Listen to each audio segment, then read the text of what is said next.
Welcome! You're listening to the Church Files podcast, which features fun-filled, hard-to-believe, hilarious experiences from working in the church. From antics in the parish office to absurd voicemails and funny liturgical moments. You think working for the church is dull? Think again. Humor is out there.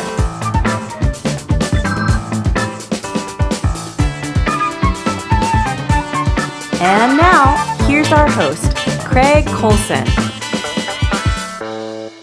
Well, hello and welcome to this episode of the Church Files podcast. This is episode 5, and we're going to do kind of like a part 2. The first episode was with John and Gotti, and we talked about music ministry in church and on the road. So we're going to kind of do a little bit of a continuation with that today for episode 5, music ministry in the church and on the road.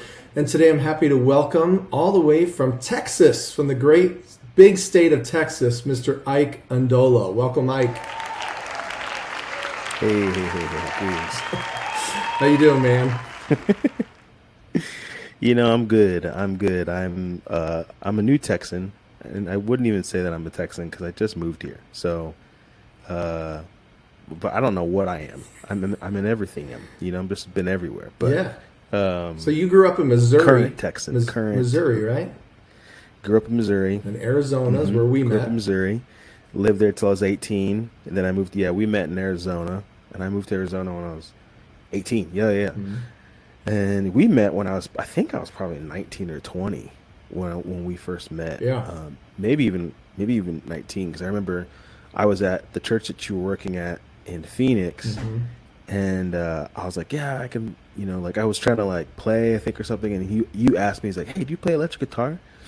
And I was so new as a guitar player. I had been playing acoustic for maybe a year or something. Mm-hmm. And I'm like, well, yeah, I could play acoustic guitar, so I can probably play electric. So I'm like, yeah, I can play electric guitar. Yeah, whatever, not a big deal. Mm-hmm. And then I learned, no, I definitely don't play electric guitar. I don't even really know what that means.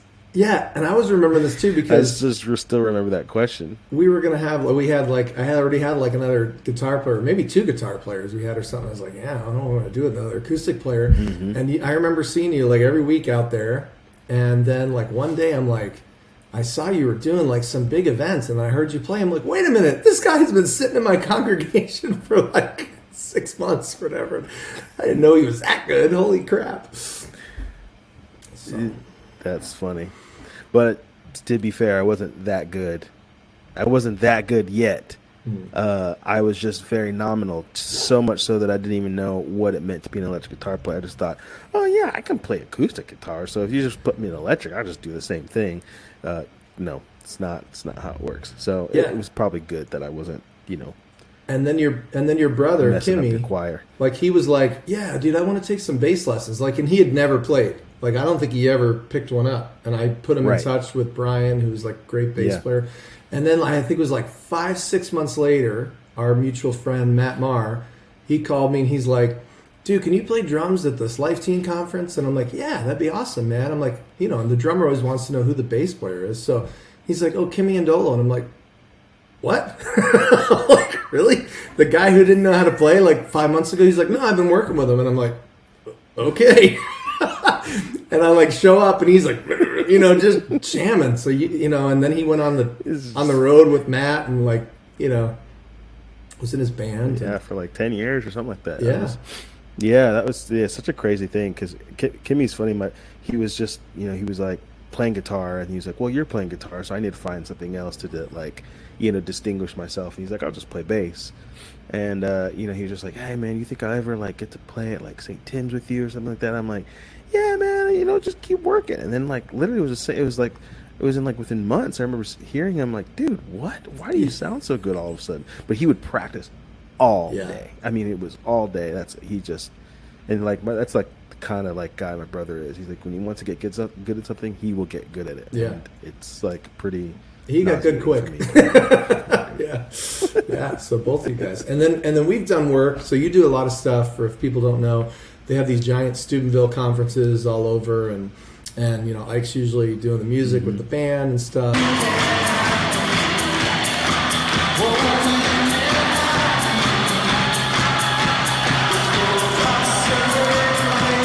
And then we met well, through churches, but then we've done a lot of work with Life Teen, with the Life Teen National Movement. And I was remembering this story, dude, and this was like one of the funniest things, like, and I couldn't wait to get you on here because I was like, man, I hope Ike is okay with this story, because we were about to do, so I just taken the job as like the Life Teen liturgy liaison. So like you were doing the music at the convention, right, with your band, and then I'm like the guy who, like, my job is to make sure, like, everything, like when this part of the mass is, the music's supposed to start, like it's supposed to happen here, and get all the details together. So I'm playing like piano with you guys, and I remember like we went down like off the stage, and remember they took the steps from us. Do you remember this? So like the guy comes up before. That's what it was. That's what it was. So there's like 100 priests or something, and they had steps on both sides of this stage. And they were like, well, how are we going to get all the priests up there? We need like a step in the middle. And we're like, we'll take our steps. We don't need steps. We'll just, jump up on the stage. No big deal. So they took our steps and they put them in the front of the platform, the stage, and all the priests walked up. And then so when we went down, like for the homily part, and we went to go back up, do you want to tell the rest of it? I mean, I feel like you remember more of the detail, because I had blocked it out. This is what I remember. I remember I walked up thinking, oh no, my jeans are too tight. I hope I can make it up these steps. And I'm like, it's okay, maybe I'll just do a little hop. So I think what I did is I did a little step hop, and my foot caught on the lip of the stage, and then, which is embarrassing in and of itself to just fall, and it was a big, like, kind of hit my knee on the stage. It hurt. That's already embarrassing. But to add injury to insult, I also ripped my jeans, which is a continual thing for me. I'm constantly ripping my jeans. But to do it, in the middle of a conference with all these like almost 1,000 people, was equally embarrassing. Yeah, I think I might have did I lower my guitar, or what did I do to try to block? Yeah, I remember that you stumbled. Okay, I remember that you stumbled, and I'm focused now on starting the song on time, and the priest is almost done, and we're ready to start, and you're playing guitar, and I'm gonna stand up because you're literally like this, you're, standing there with your legs together, and they would not go apart, and you go, bro, I split my pants. And I was like, dude, I gotta start the song. And I'm like, I gotta start the song. And you're like, bro, I split my pants. And then I just started whatever the song was. And I'm dying, but trying not to laugh. You're over there just with your legs together with your guitar, trying to hide this giant rip. And the guys are behind you. And the guys in your band are pretty darn funny. So they're dying and trying not to laugh and let everybody see what's going on, and you stood there the whole rest of the mass with your knees together for the whole mass. And then I remember because we don't have kneelers and we're trying to model this for people, right? At the consecration, at the you guys would kneel down, right? And I remember you trying. I'm like, dude, don't worry about kneeling down. And you're like, I gotta kneel down, man. And you knelt down you never moved your knees apart from each other. And then you had to get back up, and no one knows. But then the best part of this to me was, and people, if you've ever been to one of these conferences, you know that Ike's a celebrity. He's very humble, and you'll never say anything like that. But afterwards, the mass is over, the event's over, and all these people are like, oh my God, Ike Ndolo, can you sign my t-shirt, or can you sign my CD, And so you turn to me, do you remember this part? And you go, bro, you've got to help me get me back to my room so I can change my pants. So I literally went behind you with my hands on your shoulders, and I led you through the thousands of people. We went back up to this thing. Yes. And I was standing right behind you, so no one would see, because it was probably it was a good it was. I mean, it was stem to stern, man. That was a rip. Man, that is hilarious. The rip heard around the world. The rip heard around the world. What's crazy is that one was it was so embarrassing, and it was in front of so many people, and I was I remember this other time, and it once again involves tight black pants that ripped, and I can't remember where I was. I want to say Maryland or something, but either way, we're literally, I'm like with my band. We're about to go out. We're about to do like a, adoration. We're gonna be out there for like, an hour, 2 hours. And so I'm like, I don't know if I was sitting, but something happened when I got up and I ripped my pants like I've never ripped my pants before. Like, dude, it was like I couldn't go out in front of teenagers. Like, there's no way. Like, there's a safe environment issue. So I'm like, Zoran, who's my MD and drummer and bass player for years, he was like, bro, we got it. And so he was like, let's get some tape. Dude, he got black gaff tape. And he was literally on my leg, just taping up. And so I played the rest of this night, adoration, with gaff tape all around my, pants area, I remember that one vividly because it was like quite a weird, intimate moment between me and my music director. And I was like, oh gosh, this is, I gotta get like more, I don't know, stretchy pants. Like, this is ridiculous. So that might have really hurt when you took I feel it like off I too. have any more. Oh, yes, actually, I do remember because some of it was really on my bare skin. That's how bad the rip was. It was like on bare skin. Wow. Rough. That's right. So this is, and I didn't know till today that this has happened to you multiple times, which makes it even funnier. Yes, yeah. There might be one other time. And these things my pants are it's just a constant thing. I just have like really big thighs, and the jeans, the seams on my jeans just hang on for dear life. Like, oh my gosh, he's moving. So that's that's just a lot of cake. That's what it is. Yeah. I just eat a lot of cake, a lot of pie. And now she won't even spare a passing glance. All just because I ripped my pants. I work from home on Thursdays, which is a nice feature with this new church I'm working at. It's like, because I'm like 40 minutes away from my church, which, I don't know, like when I was working at other I remember actually my second church that I worked at, I was literally, can we say church names here? Is that okay? It's up to you. When I was working at St. Tim's, I was literally right across the street. So if I ever forgot anything, it was like, oh, I just got to run across. It was like my house is basically my second office. Being 40 minutes away from church is like very nerve-wracking for someone like me, because we've worked together a lot, and what I'm always like blown away by you, Craig, is that you're the most organized music director I've ever known. Literally the most organized. Thanks, man. And when we were doing like the live team stuff, I'm like, dude, Craig's got it together. I'm like, we're just getting up there like, what are we playing? What are we doing? But Craig's got binders. He's got it all. Boom. And I'm like, I bet you Craig never forgets anything. But let me tell you what happens to me. I'm constantly walking like, where's my capo? Oh, where's my picks? Oh, where's my guitar? Which I've done before. Yeah. So I'm like terrified that I'm going to forget something essential, working at this church 40 minutes away, 45 minutes away on a good day. And I'm like, what am I going to do? And it's in a small town, so it's not like I can run to a Guitar Center real quick. No Guitar Center. No Guitar Center. I'm out of luck. So well, my only advice to you after hearing more of what I heard today is have an extra pair of pants in your car. Yeah. And actually, I do. I have an extra pair of pants. I have an extra shirt because I like to spill stuff on my shirt. I've got my funeral gear, all set up. So it's just, I gotta. That's the way to roll. I know myself. That's awesome.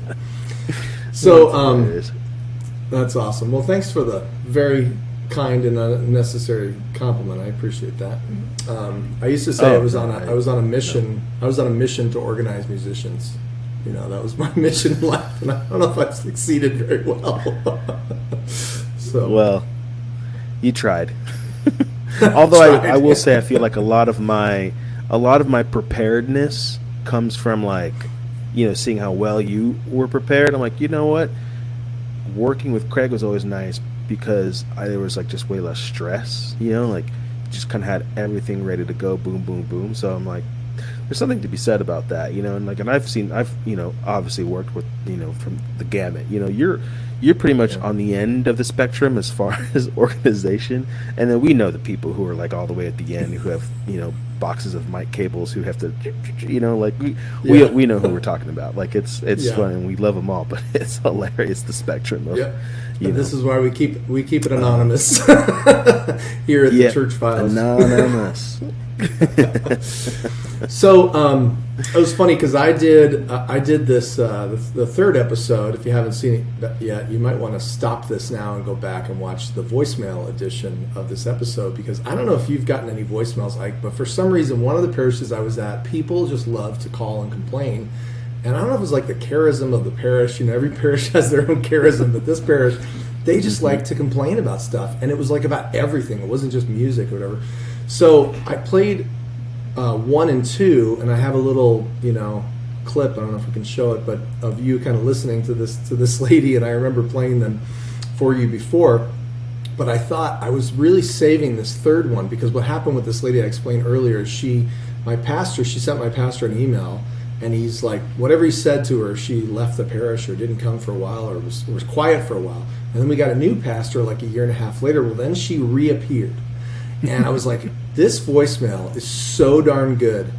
And I've played it for people, and they're just like, oh my gosh, I can't believe it. And I was like, who is the perfect person to let hear this voicemail for the first time? Because you've never heard this next one, right? Nope. Okay, so you popped into my head, and I was like, I can't wait to see Ike's reaction when he hears this voicemail. Because I remember you were the one who, on the last one, when she says that, they're just made up songs. And she's complaining about the music. And I remember you going, bro, what? Every song is made up. Every song. Someone made up every song. And you were the one who I remember said that. So I'm like, Ike's got to be present for the world to see when we hear voicemail number 3. So are you ready? Like, do you have a good drink in hand? Okay. I'm ready. I'll have a Phantom drink. Well, let's go. Okay. Okay, so this is voicemail number 3 from the Phantom lady, where she moved on to a different topic around Christmas time. Here we go. Good morning. This is just a comment about the decorations this year, especially the decorations that are by the tabernacle in the main church. Although the decorations are appreciated and beautiful and much time was spent on them, I think that the decorations, especially the gold balls, the large gold balls up on the tabernacle area, are distracting and take attention away from the tabernacle, and there doesn't seem to be any religious significance of large gold balls. I think the tabernacle needs to remain understated, and the gold balls are better suited to other areas in the church.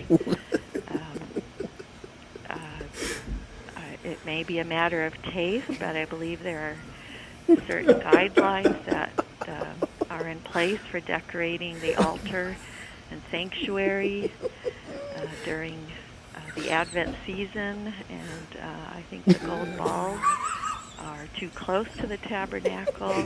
Gold balls are too close to the tabernacle. Do not enhance our religious adoration. I think they take away from it, as they are secular objects. Secular objects. The candles and greenery should be enough, and I believe understatement and moderation are the key words and the guidelines for decorating the church during the Advent She's a season. voicemail master, man.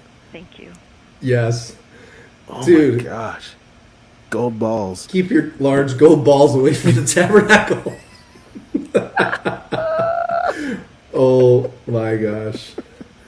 So what do you think, Ike? You ever got a voicemail like that? No, you know what's crazy is that I don't. Well, let me be honest. Maybe I did, but I never answered my. I just never answered my phone. And here's the thing: the last church that I worked at in Phoenix, I had a phone. It was like literally shoved in the corner on a bookshelf, And every once in a while it rang, and I would just look at it. I'm like, nah. Because if someone really needed to get a hold of me, I'm like, nah. If it was really important, they would like call the front desk, and then like the front desk person would be like, would buzz, would intercom in. It's like, hey Ike, someone's here to see you, or hey Ike, there's a phone call, and they would always ask, hey Ike, someone's on the phone and they want to know about this and this and this. Do you want to talk to them? They just knew, and I'm like, no, I don't. Sorry. So wow. I did. It's kind of ruthless of me, but I'm a little ruthless. But I was just like, man, I don't know, like, what are they gonna call up if they really? And I guess also to this is like, you can just email me, like, like if it's right. I'm not a priest, like I'm not on call to like run over to the hospital and give last rites. I'm just a music director, so like, right. If it can't be urgent, like it just can't be urgent. And I just like I and people have so many opinions on music, and it's always like, I remember last church, it always get the comment, it's just a little loud, like really loud. I'm like, okay, but you can, I don't talk to the sound guy. I don't know, like I don't know what to tell you, and but then the next person would be like, oh man, music was so great, and actually one time, this is not at the church, but when I was on the road, I was doing a Steubenville conference, and I had who was it? Oh, I'm gonna say her name. It wasn't against her. It was so I was singing with Jackie Francois, who's a Catholic speaker and songwriter and artist. And so it was me and Jackie. Jackie was singing, and I thought it was really great. When I really went out of my way, I remember this particular conference, to be very sensitive liturgically, really make sure we're like, whatever. And Steubenville at the time, Steubenville was doing like, they would like have people give their reviews, and for the most part, they were pretty positive. But this one lady was so furious. She's like, it literally, dude, from one, I read one comment that said, oh my gosh, it was so reverent. They were so like mindful of the liturgy, yada, yada, yada. I'm like, oh, that's nice. Next comment, so irreverent, so loud.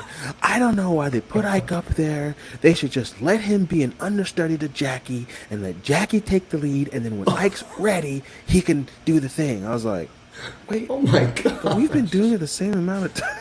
I was like, what? Yeah, it's like as if Jackie's like this older, like wiser guru. It's like, we're the same age. We've been doing it the same amount of time. Gosh. It's hilarious. Anyway, so you never know. I just always take those things with a grain of salt. Well, you have to remember when it comes around, because you're doing liturgy in this new parish now, right? You're music and liturgy. I am. So you have to remember when you get to Christmas time, just remember, keep the gold balls away from the tabernacle, because someone could be very distracted by that. Oh my gosh! I'll just say this. It was funny because and it's not a big deal. It's just funny. They were decorating for Christmas. We showed up, and literally the whole music area was covered in trees, covered in Christmas trees. I'm like, who the music did area? this? The music area where we like literally the choirs were replaced by Christmas trees. I'm not joking, and it was just the funniest thing. I'm like, what? Why? And part of it was my fault because I wasn't there for the decorating. I was like, I'm gonna go home, but they decorated without me. I was like, it's okay, just put up all these trees. I'm like, guys, so we had to like move the trees away from the music area. I was like, okay, so it's just hilarious. Yeah, that's funny. Yeah, one time they put a tree. They wanted to put a tree, like there was a screen that we used next to the music area for like the music, and the guy who was doing the decorating was insistent that every year that's where he put like this 30-foot Christmas tree.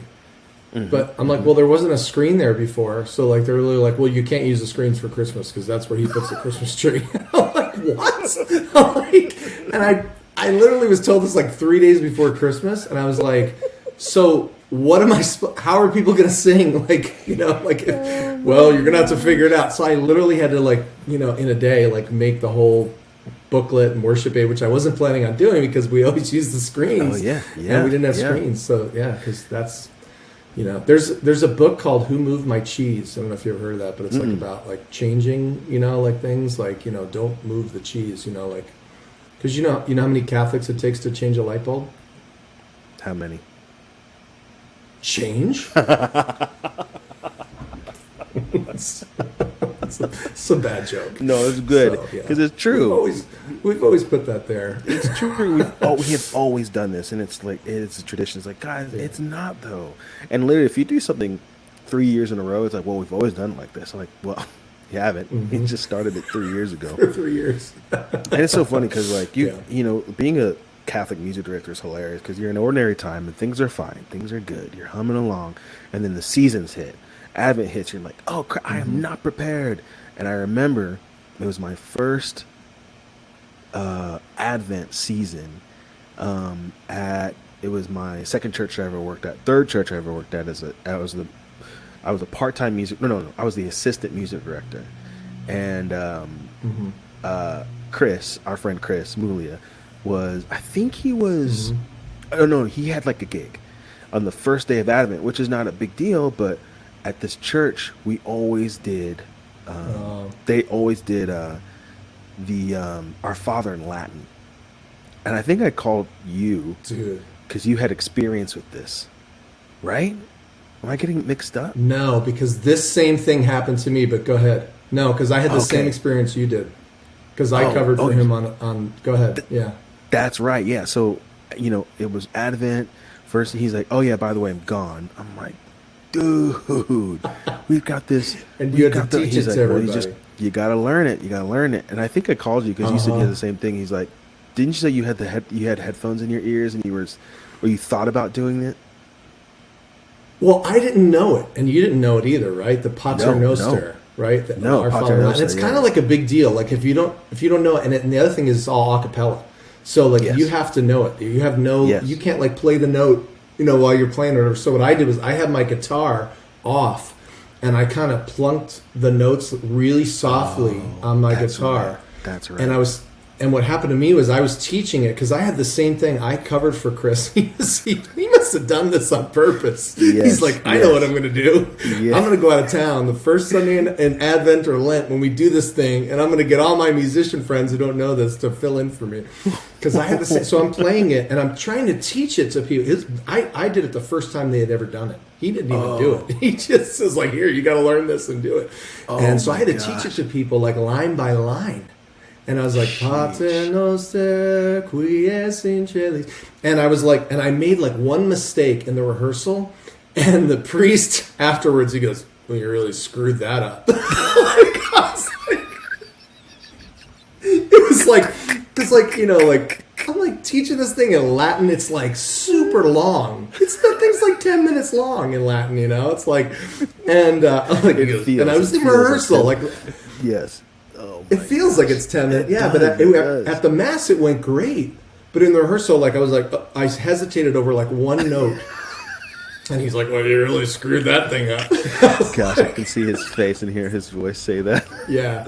You know exactly who I'm talking about. Gosh, that is freaking hilarious. Yeah, I was sweating bullets. And they had, Chris was like, listen, they know it really well. So you got to start it, and they'll take over. That did not happen. It didn't happen because I think they're always the congregation's always surprised when we get to Advent. I'm like, oh yeah, the Pater Noster. I forgot this from from Lent, and of course they did. And so here I am. I'm like hoping, and even the choir. I was like, okay, guys, if they're work, we got you, Ike. They did not have me. I literally was alone. I was alone, and I was, dude. But now, I can bust that thing out.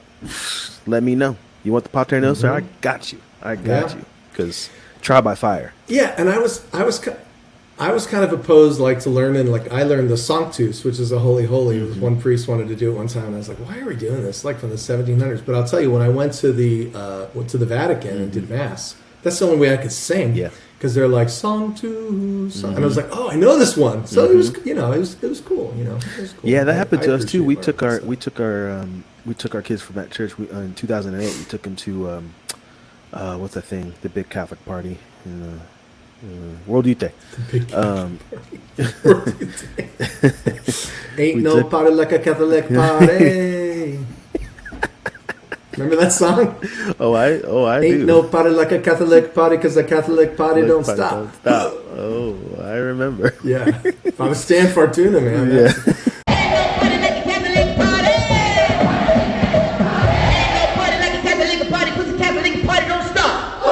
That's the song. Anyway, sorry. You took me to World Youth Day. Yeah. So, we went to World Youth Day. Yeah, and I was, playing chaperone for half the trip, and at the final mass with the Pope, we did the Pater Noster, and everyone around us was like confused, but our group was singing the Pater Noster because we knew it. It was like, oh, that's pretty cool. Yeah. To be, So anyway, like those things. Like I'm not like a. We've had this discussion. This gets deep, because there's always these, like it can only be Latin and this and Gregorian chant, and I'm like, man, it's not a big deal. Like as long as it's good, then great. And there's also the other side is like, oh, we want to do Latin. Like I'm like, man, it's it's okay to sneak that in there. Like you don't have to be like hardcore, like only contemporary music or only this. And like you can have a little bit of both. It's okay, And so I appreciate actually, like that moment when. I was really nervous doing the Pater Noster, but like I'm actually really grateful that I know that and have that experience. It's good, like it's good to have, you can have both, all things, so balance, man. Yeah, all balance. Things in moderation, right? All things, yes, absolutely. That because you said it's every time I hear a Catholic party, it reminds me of that song, and it was funny because I taught. At a Catholic school once, and I don't mind saying his name because I don't think he would care, but Father Parks. Father Parks came up to me, and I was teaching Father Parks' nephew, who was like in second grade, and I didn't even think about it, but I'm teaching the kids, ain't no party like a Catholic party, and they're like, doing it back, ain't no party, and they did this whole thing. So I guess it was like October, November or something, we were doing it in class. So Father Parks comes up to me I see him at a mass or something, he goes, hey, did you teach the kids Catholic party? And I go, yeah, why? And he goes, dude, my little nephew at Thanksgiving comes up to me and he goes, hey, Uncle John. He goes, you want to hear the song I learned? Ain't no party like a Catholic party. He's like doing it. And he goes, he had all the kids doing it at Thanksgiving or whatever. So he's like, good job. It's like, well, he learned something. Yeah, I guess. Yeah, that's hilarious. It was funny.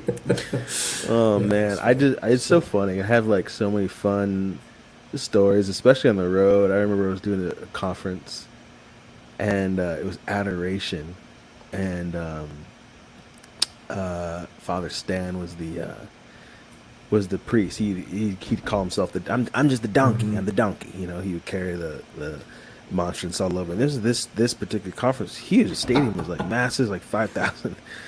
Kids, and so he would like, it was like, and they had a huge monstrance, I remember. So he gets done, and we're playing, like it feels like hours, probably was 2.5 hours. He gets back down on the stage, and he's exhausted. And what's so funny about Father Stan is like he just kind of wears it on his sleeve, so he looks at us, he's like, whew, and then we're like, still playing, trying to be reverent, and then he like takes his water bottle and like sprinkle it on himself. He's like, whew. And we're like, yeah, dude. And you're trying to sing. I'm just trying to stay, like, just trying to stay. And he's just like, wah! Hilarious, man. So funny. Oh my gosh. One time there was this priest. This was crazy. Like, there was some crazy stuff back in the day, but I remember I asked this one priest to we would do like for Life Teen, like we do these announcements like at the end of Mass to try and get the kids to come to whatever like the youth event was. Right. So we had like a Life Teen Olympics, kind of a similar thing, and we're up there singing, right? And I had asked the priest, I said, Father, all I want you to do, the other priest had Mass, the pastor had Mass, and this guy was the associate pastor. I said, just do me a favor, at the end of Mass, like during the announcement time, we're going to like play the Olympic thing, like just in the announcements, and we want you to just carry this torch like down the aisle, like, for the Life Teen Olympics or whatever, just, so the kids will be like, oh, Father's into this, to be cool, and the kids will come or whatever. And this is like way back in the day, like in the early 90s. And so what I see is him in the back of the church while the mass is going on, and he's leaping with his torch, trying to get my attention. And he's just like leaping back and forth where nobody can see because I'm facing the people and the people all have their back to him. And he's leaping back and forth like to let me know he's there. And we were actually singing the Our Father. And I had this guy next to me. I go, sing, because I saw this guy. And I'm like dying laughing. And I'm trying to sing the Our Father. And I see Father back there, going back and forth. So that's hilarious. That's hilarious. The crack up things. Oh, man. So. Yeah. Just like so many, it's so funny because as we talk more, I'm like, oh yeah, I forgot about this. Oh yeah, I forgot this weird, funny thing. Oh yeah, I forgot this funny thing. Mostly, one time I was, this is how I'm like I notoriously don't like to do weddings. Like I just don't like to do them. It's just a lot. And mostly because, for me, it's just like another day. But, for the married couple, it's like a big deal. But sometimes it's like they're just like, it needs to be perfect. I get there and I cannot figure out sound. Like, it's just a nightmare. And I already don't know that much. But this was very early on in my music life. And I barely knew anything. So we're like trying to get things together, trying to get it together. Didn't have any time to rehearse. And they wanted a song for their Flowers to Mary. They wanted this CD played, which now I know liturgically you're not supposed to do. But then I'm like, oh yeah, okay, whatever. There's like this, and this, whatever. There's a CD player thing, and so they're like, yeah, just play this. We get to it. So anyway, the mass is going. We're barely hanging on. I mean, bro, and it's like it's about to fall off the rails at any second. It's not going well. I'm just barely making it through. Finally, we get to the presentation of Flowers to Mary, and I looked at my brother and I completely forgot. I looked at my brother like, play the CD. So my brother takes the CD that was in the CD player, takes it out. There was like a bunch of random CDs on the like the little rail next to it. He takes that, puts in another CD randomly, and just hits play. And it's like the Tejana, like and I'm like, this can't be it, right? And the groom, his path takes him right by the music area, right by my brother, and he whispers at my brother, "Wrong song," and it says "wrong song," and my brother hits stop on the CD player, grabs his bass, and just and he just sinks to the floor, to the ground, just defeated and embarrassed. And I'm like, oh my gosh! And I to this day I'm like, I don't know why he thought he should take the CD that was in there out and put in another one. Yeah. I just remember. Did he put the other one back in and play it? No, it was just silent the whole time. I think that was it. That was it. Wrong song. That was done. it. And I think at the end, like we were just like, I think towards the end I realized like, I can play like just a little noodling stuff on my guitar, but by the time that we were done, I mean, it was like it was a disaster. And then I started the closing song too early, and it was what was that song? Jesus has done so much for me, I cannot tell it all. I had sang this song a lot. Yeah, I had sang this song a lot with Booth and Matt, but I never played it, and I never got a chance to rehearse it. So I start playing, and I'm like, I don't know how to play this song. And I'm like literally singing, and everyone's looking at me, and I'm looking at them, and we're singing this song, and it is literally going off the rails, and I don't know how. We just ended it. Meanwhile, Priest is looking at me, shooting daggers at me because I started the song before his, he didn't get to say and before he introduced the couple. Oh my gosh! So I went up to them afterwards, and I'm like, I am so sorry. And she's like, the bride, she was like, a friend of mine, she was like, for what? I'm like, for what? For ruining your wedding mass. For ruining it. I ruined it. And she's like, what? I don't know what you're talking about. We're married. It was great. It was beautiful. I'm like, oh my gosh. They loved it. She loved it. And so like, those situations are nice, but awesome. A lot of times you get like you get the bridezillas who are like, I want the groomzillas. They're like, I need this. I'm like, listen, man, I've learned my lesson. I've got a certain. I don't have time to learn new things. I'm not going to do it. I just don't do weddings. I don't do weddings, and if I'm going to do it, I need to be very comfy. I need to be very comfortable. Yeah, you need to know every song really well. Mm-hmm. So that reminded me of so I knew this priest that used to be in Alaska, right? And he's like, listen, I know you're not supposed to play CDs at Mass, but there just were no musicians around, and they wanted the traditional Here Comes the Bride, and the musicians that they had were really good, but they did not know that song because they'd never done it before, so they just didn't know how to play it. And so he's like, okay, so he allowed them to use a CD of Here Comes the Bride, okay?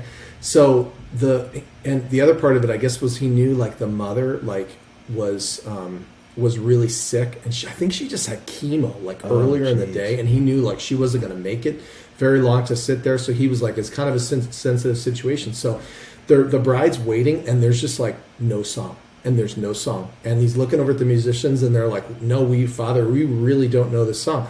So there was supposed to be this CD that they were supposed to hit. Well, they're hitting play, and like the CD player was broken or it wasn't hooked up. They never checked it or something. So the bride's literally waiting there, and he doesn't know what to do. So this is what he does. He goes, everybody with me. Bum, bum, bum, bum. Bum, bum, bum, bum. And they all did. So the priest is leading the whole congregation going bum, bum, bum, bum. So that's what she walked into. I mean, can you? That's like a Monty Python. I mean, that's like a Monty Python thing, dude. That's unreal. That's unbelievable. See, this is why I started the Church Files, because like you would never believe that this stuff ever happened at a Mass. Like, could you? I wish there was a video of this. Everybody going bum, bum, bum, bum. And so she walked in, and I guess she was really happy with it. And this guy, he's real jolly and happy and stuff. So I'm sure he made it, like really fun. But that is unbelievable. Wow, good for him though. Good for him for thinking on the fly. Like sometimes. Yeah. Oh, he's. Sometimes priests will be like, they lock up. Sometimes they look at you. I'm like, man, you running the show. You got to figure something out. That's actually, hats off to that guy, because that's really impressive. Also, freaking hilarious. I can't even imagine a bunch of people just going bum, bum, bum, bum. What? Oh, hey, if the musicians don't know it, you got to improvise. I guess. Yeah. And you got to improvise. Marriage is what brings us together today. My brother told me once he was at a conference with Matt, when he was traveling with Matt kind of early on, and we've all been there. We've done like the confirmation, like confirmation heavy conferences where it's like, hey, this is our diocesan thing, and 90% of the kids have to be there for confirmation requirement. I'm like, this is going to be great. And someone hollered out Freebird during like adoration or something, and Matt got pissed and just started like, doing a treatise on like why we were there. And I'm like, God, man, we've all been there. Yeah. We've all been there. I got a call once to do something for a diocese, and it was like that. It was a confirmation day where all the kids were required to be there.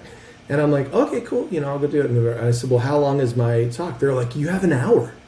And I'm like, I have an hour? Like, just me? Yeah, you have an hour. And I'm like, so a scariest moment of my life.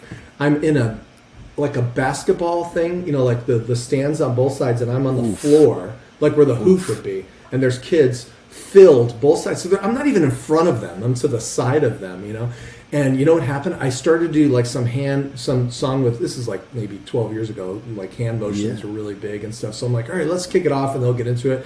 And we did like Swing Low, Sweet Chariot with like hand motions. I literally start to play. And I guess I was playing so hard because I was probably nervous that I popped like the A string on my guitar. Like 5 seconds into the song. Ding, ding, ding, pow! And I was like, oh, crap. And then I've never had this happen before, but I think the tension on it, because maybe I was playing so hard, another string popped. So now I had two strings that, I've never in my life ever had that happen. And thankfully there was another musician there who's like, do you want this? Like, he had a Martin. And I was like, yes. So I'm like, you have 10 seconds to introduce yourself to 3 people you don't know. Go. And I like literally grabbed his guitar, popped it in, and then I did something. But I had like an hour. I had videos showing, and I was talking about stuff, and we were doing songs. But it was like, I was 5 minutes into that thing. I was soaked.